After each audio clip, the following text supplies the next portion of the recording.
بسم الله الرحمن الرحيم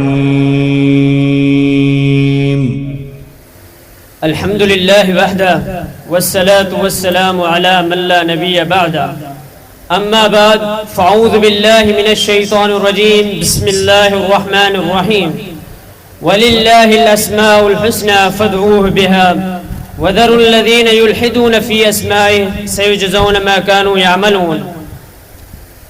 Honorable guests, kind teachers and my dear students, in this meeting I want to tell you about attribute or qualities of our Master Allah Rabbul Alameen.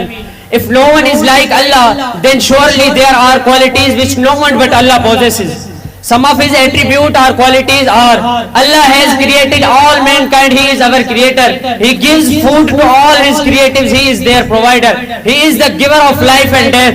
He is the master of the universe. He is all knowing. He is all seeing. He is all hearing. He is the Almighty. Now it is our duty that we pray only to Allah and trust Him completely. We must be sure that can only Allah fulfill all our needs and solve all our problems. If we have complete faith in the power and greatness of Allah, we will fear no one else. It means we always submit to His will and obey Him. Wassalamu alaikum.